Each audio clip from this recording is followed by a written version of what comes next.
Africa's biggest economy is grinding to a halt as a fuel shortage is crippling virtually all sectors of the economy. Now, news of a late deal might actually change this for the better, but we can't help but ask, is this the last we will see of such crises in what is Africa's biggest single crude oil producer?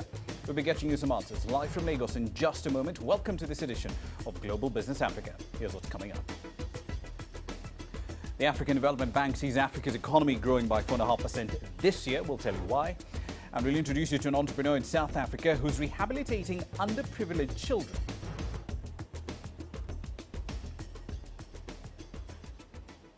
Now, this story doesn't have any small sense of irony. I mean, what else can you say when the economy of Africa's largest oil producer is ironically grinding to a halt because of a lack of fuel? Lagos, for example, normally it's choked with traffic. Today, minimal traffic, virtually no cars on the roads. Banks, telecommunication firms, airlines, they're all being hit hard. Deji Badmus kicks off tonight's bulletin from Lagos.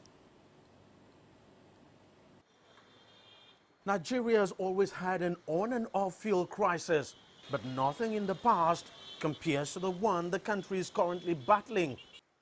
On a Monday when the notorious Lagos traffic jam is supposed to be at its worst, the roads are free. Virtually every sector has been hit by the fuel crisis. Some banks have sent notices to their customers informing them they are reducing their operational time and would be closing earlier until the situation improves. Telecoms companies too are warning their services might be disrupted if they do not get diesel for the generators powering their base stations across the country. Small businesses too are not spared. Yesterday, I bought 20 liters of petrol at 8,007 for my business, which finished after 4 hours, and I couldn't make anything out of it. Now, in my family, I cannot even feed them again because everything is paralyzed. Pure water are no more in circulation, bread are no more in circulation. I don't even make a dime from my business, and I'm still under pressure to pay salaries. As I'm talking to you now, I'm going to shut down my business in the next 25 hours, and I have about 7 people work with me, and all of them are going. At the heart of the crisis is subsidy payment on fuel. Major marketers of refined petrol say the government owes them around 200 billion naira, just over $1 billion in unpaid subsidy claims. Despite promises by the government to pay, the marketers have stopped dispensing. But one of them is breaking ranks. Ifan Yuba, a major marketer, says his facility has about 80 million liters of fuel in its depot and has begun dispensing to retailers. Honestly speaking, I don't know why we are embarking upon this strike, because I was not briefed. So when I called my company and they told me that they are not loading, and I said we have sufficient product that can serve Nigeria for over 10 days in our own facility alone. We have vessels that cannot even discharge into the tanks because all the tanks are full. So why will we continue? And the more we are keeping the product in the depot, the more they're evaporating because they are fuel. So we need to start loading in order to save even the product that's in our facility. Trucks have since begun loading at his depot, but if the other marketers do not begin dispensing soon, the scarcity will bite harder. There's no better time but now. Local industrialist Samo Huabungwa says the situation presents the government with the best opportunity to do away with subsidy. If we fail, it will be an albatross. One is that the overall drop in income is affecting our ability to meet our budget. We're going to have an increased deficit spending, and it would be unwise for us to go and borrow money and use it to subsidize PMS. So I think we need to do it now. Nigerians had better beaten the bullet once and for all. This subsidy thing is a major problem for the country. Plans by the government in the past to remove the fuel subsidy were met with strong resistance by labor unions in the country. Even in the face of the current crisis, the unions are insisting that fuel subsidy must remain. For now, it appears there might be some respite. In a deal brokered by Parliament, the marketers have agreed to immediately resume supply, promising that within the next 5 days, fuel will become widely available. But again, if the issue of subsidy is not resolved once and for all, the country might come down this road again pretty soon. Deji Badmus, CCTV, Lagos, Nigeria. And he joins us now from that very city, the commercial heartbeat of Nigeria, with more data on this ongoing fuel crisis. It's been dragging on for about a month now. Deji, between the oil and the finance ministers, what have they done to end this crisis once and for all?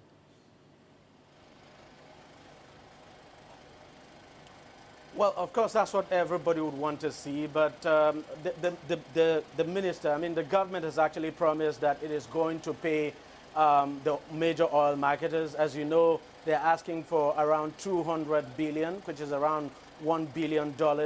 And the government has promised to pay.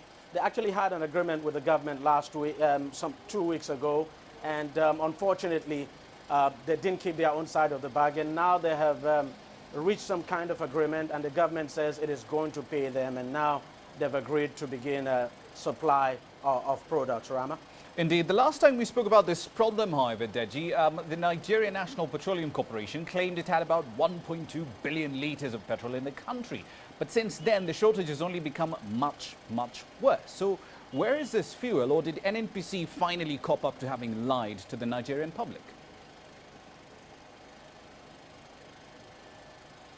Well, good question. But now let me just explain to you, Rama, how this works. Actually, the NNPC had in stock that amount of product. But the problem is the tanker drivers were not actually loading the fuel. So the NNPC imports the fuel. You need the tanker drivers to go in there and ship the products. And the tanker drivers work in concert with the major oil marketers. So the government does not do the supply. You actually need these tanker drivers and the major oil marketers to complete the chain. And so because the tanker drivers were not going in, the oil marketers were not ready to start loading, and that's the reason why these 1.2 billion litres did not actually leave the depot of the NNPC. But well, at least they've struck that agreement now, and the tanker drivers have agreed to resume loading of fuel. And you know, let's just hope that all of this will be sorted out. But that is basically the reason why the 1.2 billion litres did not actually go out, because the tanker drivers were actually not going to the depot to load onto their tankers and then distribute to the various filling stations across the country. Give us a sense of what life has been like, day-to-day life, for ordinary Nigerians who've had to cope with this fuel shortage and the fight between the government and oil retailers and, of course, NNPC and truck drivers as well. Rama, it has been very tough. Nigerians have never had it this bad. We've actually experienced fuel scarcity in the past, but nothing like this. People trekked to work. A lot of people didn't go to work today. You needed to have come, I mean, you needed to have seen Lagos today. The streets were quiet. You know, you just would not see the kind of traffic you would normally experience, especially on a Monday. Most people didn't go to work. Even commercial buses didn't work at all because they couldn't get petrol to buy. And most people spent the entire day at petrol stations. Some actually went to the petrol station as early as 5 a.m. and up until this moment, they are still to get petrol to buy. So it's really frustrating. It's pretty bad. Apart from big businesses, small businesses are complaining, and some people are having to shut down. Rama? Indeed, we'll have to leave it there for the time being. We'll have to wait and see exactly how that deal works out. But that was Deji Badmus live in Lagos. He'll keep us updated on developments from Nigeria throughout the week. For now, though, let's still stick to West Africa. The African Development Bank says rising demand for exports will fuel future African economic growth. AFDB is predicting an average of GDP growth of 4.5% for this year and 5% for 2016. In its African Economic Outlook report, the African Development Bank says rising demand for exports are at their highest levels since the global economic crisis kicked off in 2008.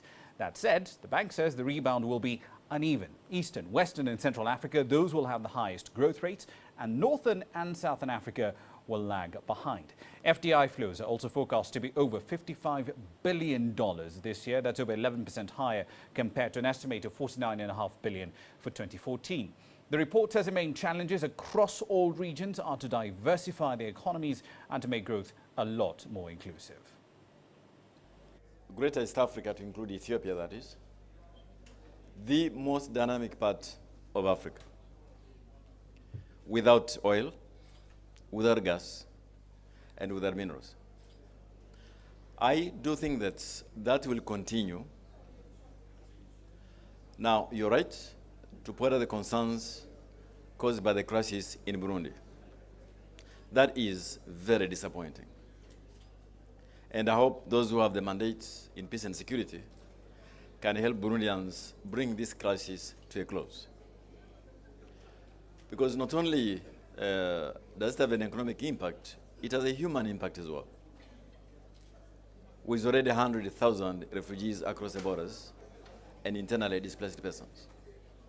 So whether it is South Sudan or the Central African Republic or Burundi, all I can do is to say how this not only is damaging from a human development perspective, economic perspective, but also the African brand.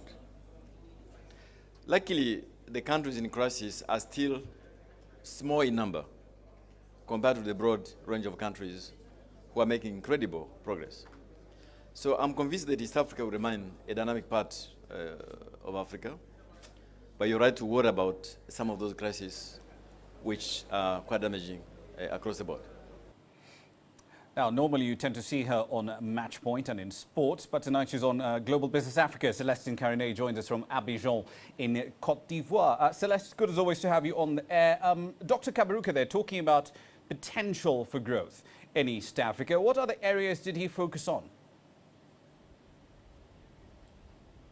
Well, he looked at, I mean, the one story, Rama, as you can imagine, that has been big in Africa over a couple of months is Ebola. And he talked about helping rebuild the economies of Guinea, Sierra Leone, and Liberia. Remember, AFDB actually spent $230 million in trying to help these countries fight the disease. He talks about the need for Africa to improve on primary health care. As we speak now, a session is ongoing on primary health care. The AFDB says this is where funding in terms of health needs to go to in order to help countries fight another outbreak like this. Now, another thing he spoke about was Zimbabwe. And remember, Zimbabwe is in arrears with the Africa Development Bank. When you're in arrears with the Africa Development Bank, it means the relationship is cut. And so Dr. Kaberuka says they are working on ways for Zimbabwe to repay its loans, and then they can get back on talking terms, if I may say, with Zimbabwe in helping it. And he says this starts with sound policies from government, as much as they may get help from external governments. And then also he spoke about that the improvement in Africa that has been seen is not only economic but also human indicators, talking about things like child mortality rate, which has gone down, Rama. Indeed. This forum, this meeting, the annual meeting, does continue over the next couple of days. What should we expect to see and hear? Well, Rama, of course, as you can expect in a business setting like this, they will be talking about infrastructure, gender equality, trade financing, Africa's stock market, how is it playing? And most of all, Rama, as well, they will be talking about climate change. Now, this is one issue that they are looking at as ahead of a global summit, of course, and this will be in the coming days, probably on Wednesday, Rama. And so I think it is also about talking about the Africa developing sustainable energy going forward, Rama. Indeed. One final question for you, Celeste. Dr. Kaberuka is handing over the reins of power before the end of the week. This is his final term. How's that shaping up? There are 8 potential individuals who could succeed him. Yes, Rama. I mean, after 10 years, his term is coming to an end.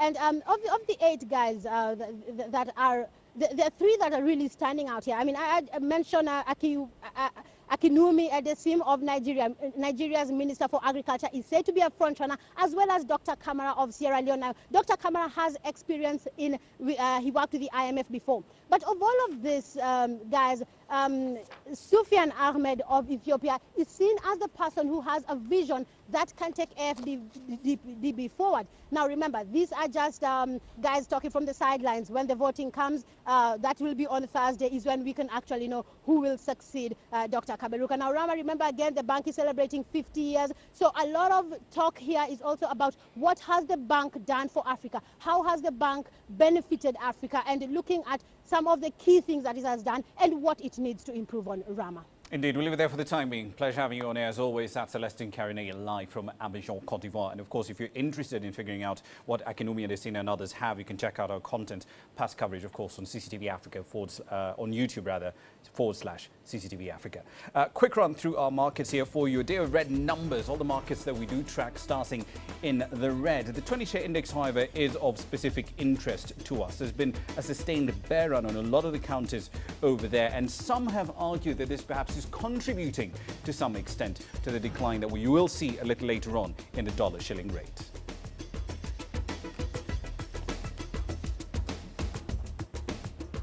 The Egypt-Russia summit kicks off in Cairo. We'll have the details.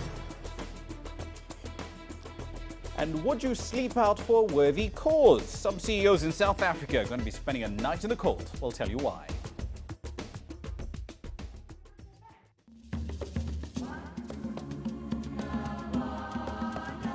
This report by the African Green Revolution Alliance says climate change will slash food output. Within the next 30 years, the number of malnourished people in sub-Saharan Africa could jump nearly 40%.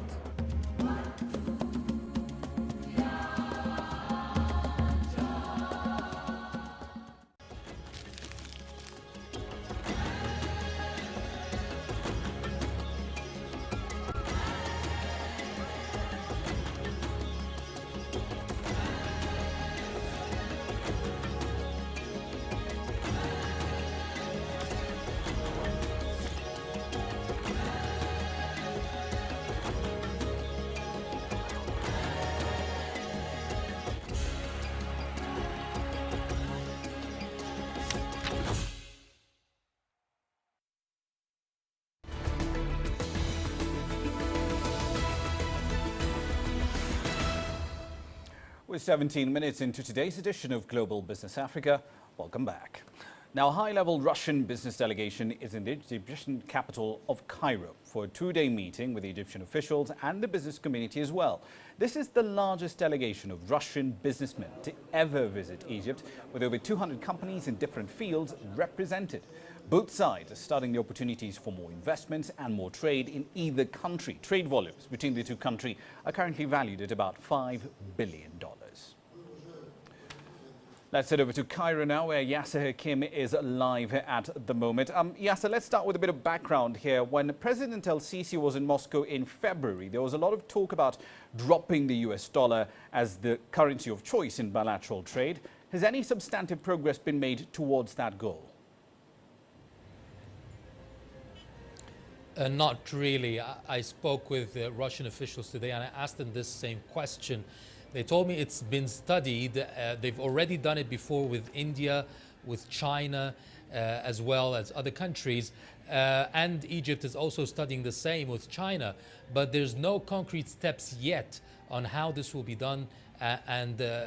What he says, what I was told, is that there are contacts with financial institutions, banks and so forth, to try to regulate this situation and how this can be done, because Egypt is not used to it. It has not done it before. Recently, it's always been working with the US dollar. So there is still attempts to put it forth, but no progress much so far. Indeed. What about this $3 billion deal that was being spoken about for missiles and warplanes with Russia? Is there any progress on getting that deal signed and the goods delivered over to Egypt? Yes, and it's not just $3 billion, it's now $6.5 billion. But $3 billion of them will be paid for by loans from the Russian Foreign Investment Bank. So part of it will be loaned to Egypt, and the rest is paid by Egypt. And the most of it is nearly done. It's been signed, and the delivery dates should be put forth very soon. Because the details we're not aware of, and when I tried to get details out of officials today, they really refrained from giving us much. But what we know, it is signed and it has reached $6.5 billion, with partly funded by Russia as a long-term loan with low interest rates to Egypt. Indeed, we'll leave it there for the time being. That's Yasser Hakim, keeping a very close eye on developments, of course, in trade relations between Russia and Egypt. Should be interesting to see exactly how the Americans will react to that. Let's head over to South Africa. Hundreds of CEOs in that country are preparing to sleep rough in Johannesburg. The idea is to raise funds and awareness about the nation's homeless children. The CEO Sleep Out next month will see some of the country's wealthiest individuals get a taste of life on the streets. As Julie Shire reports, this event is part of a wildlife initiative to end homelessness. In less than 3 weeks, hundreds of CEOs from across South Africa will sleep outside the Johannesburg Stock Exchange in Sandton for a good cause. With nothing more than a mug of soup, a sleeping bag and a cardboard box, business leaders will rough it out on the street on one of the coldest and longest nights of the year. The CEO Sleep Out initiative is part of a worldwide call to end homelessness, raising awareness and funds to an ever-growing problem. I met up with some of those participating. Nobody knows what it feels like to be homeless until you are there. So I can only anticipate that being faced with a cold in the middle of the winter, the longest and the coldest night in the southern hemisphere, we would probably have a small taste of the reality of what the kids out there must be facing, of the real homeless plight in South Africa. It really is, I think, incumbent upon everybody to do everything that they can to try and make sure that there is more equality in our society, eradicate unemployment and poverty. So I think as a human being, anything that you can do to raise awareness around people who are less privileged than yourselves is absolutely what we should be doing. This initiative aims to collect more than 25 million rands for South Africa's vulnerable children. Girls and Boys Town is the primary beneficiary. Most of these children have been abandoned or rejected by their families and face tremendous challenges.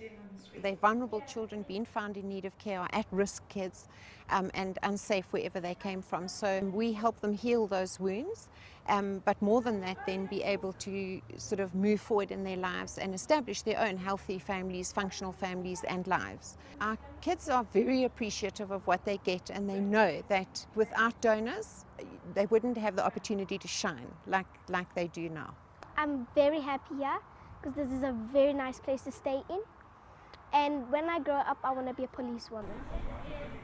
Apart from raising awareness and funds, the CEO Sleep Out aims to nurture empathy from those who are able to help and change the future of so many vulnerable and marginalized children. Julie Shire, CCTV, Johannesburg. Let's talk about cars. BMW and Nissan are building a national grid of recharging stations across South Africa to fuel electric and hybrid cars. Now, these firms say the initiative will help boost sales of the hybrid unit as well as reduce pollution, and it shouldn't be affected by South Africa's ongoing power supply problems. The state-owned utility Eskom is being forced to enact regular power outages in order to preserve supply. The two auto firms say they will start rolling out these fast charging stations this year, which BMW and Nissan drivers can use to power their vehicles. Battery-powered cars so far have failed up to their hype globally, but the companies hope this move will increase their popularity in Africa's largest single car market. Well, it should be interesting to see a couple of Teslas on the streets of Johannesburg. Quick run through commodities now. Global crude oil prices still yo-yoing around the mid-65s. Pretty much the same story today, up marginally just before we came on the air, about a tenth or so up. Coffee prices in the meantime, this is a big export around East Africa, down by a full percentage point.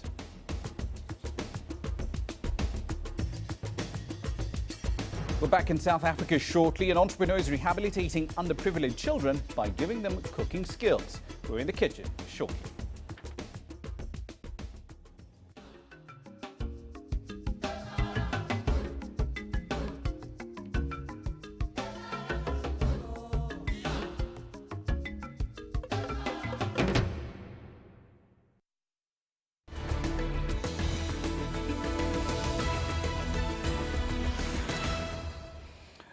Welcome back. A unique culinary school is equipping disadvantaged kids from South Africa's Western Cape townships with the skills needed to change their lives. The Infinity Culinary Training School was started by an American screenwriter and self-taught cook, Barry Berman. His inspiration? Gordon Ramsay's popular cookery show, Hell's Kitchen. Young student chefs work on their assignment meals ready at the Infinity Culinary Training School. All the students here are from impoverished communities in Cape Town. The school offers a 12-week course teaching basic cooking skills as part of a program reaching out at-risk youth. The students are given tools necessary to find employment once they graduate, in the hope that this will help them turn their lives around.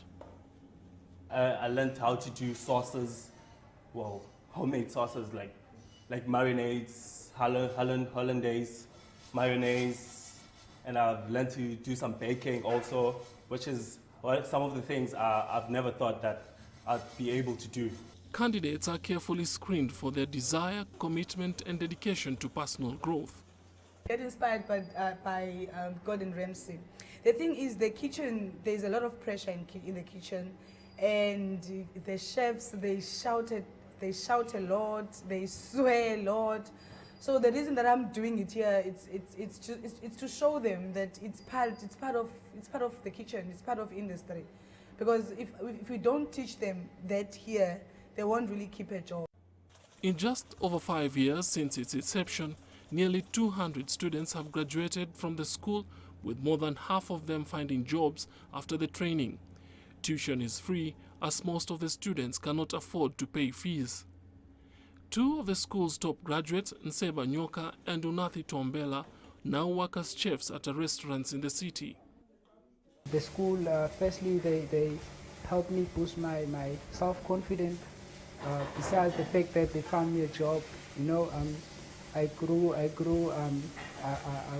so maturely as a person. The camaraderie between the students extends beyond the kitchen at the Culinary Institute. Graduate chef Tombela often tutors young students.